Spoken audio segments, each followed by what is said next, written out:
Hello everyone, my name is Josh, and I will be refuting their main claim that we should have a law that would make it necessary to put labels on all genetically modified food products.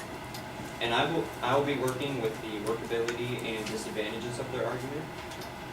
So first up, number one, labeling will fail to inform the public on the supposed dangers of genetically modified foods. My first point is that consumers hardly ever look at food labels, especially when it's not something simple like calories.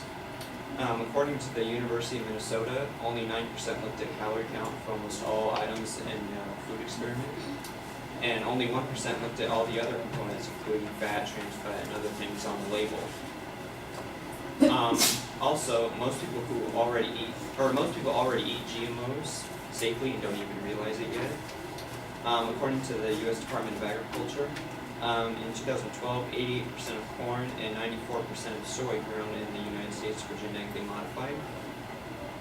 And also, according to Bill Freeze of the Center for Food Safety, 60 to 70% of processed foods have ingredients derived from genetically modified food products. And also, the FDA already requires the labeling of any dangerous and possible genetically modified food products.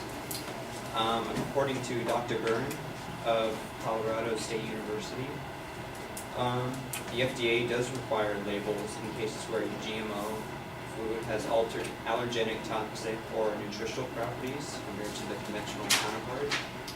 So essentially, if the food has some sort of new allergy or some new problem with it compared to its normal food, then they would put that on the label and they would clearly show that there's something wrong with it and some people need to avoid that. In addition to what's mentioned above, the FDA has published guidelines on voluntary labeling of GMO-containing foods or foods without GMO products. So companies, they can label their genetically modified food products, but they simply don't want to according to costs. And I'm going to go over that right now according to the disadvantages. So number one, labeling will hurt the food processing economy.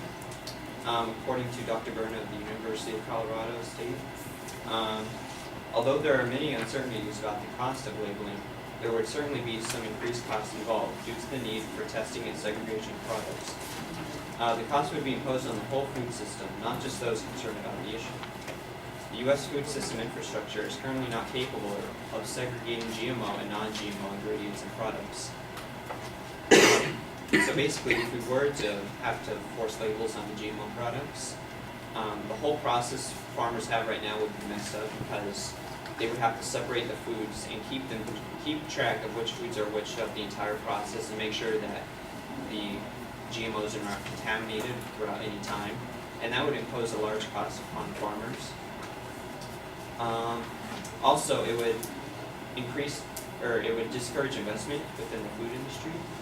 Dr. Byrne, again, of the University of Colorado State, says the restriction on GMOs in the form of labeling would likely discourage investment in future development of GMO crop varieties. This would be unfortunate because for certain traits and crops, GMO technology might be the most environmentally beneficial and cost-effective solution to problems such as drought, stress, or insect damage.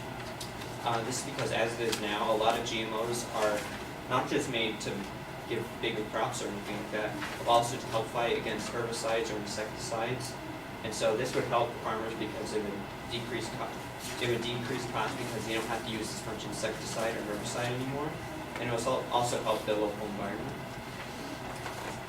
Finally, according to the Scientific American magazine, by 1999, to avoid labels that might drive customers away, most major European retailers have removed genetically modified ingredients from products bearing their brand. Major food product producers such as Nestle followed suit. Today it is virtually impossible to find GMOs in European supermarkets. Essentially what this is saying is that I believe it was in the mid-1990s that the European Union was forced to label all their genetically modified foods. And so by 1999, all the retailers, because of the increased cost of having to label all their foods, they figured that they might as well just go back to doing regular food products. And so essentially in the end, what the customer was getting was an increased cost in food and a less better crop. And also farmers want to get, when they have the GMOs, they would get a larger crop each year. So essentially, that's the conclusion of my speech.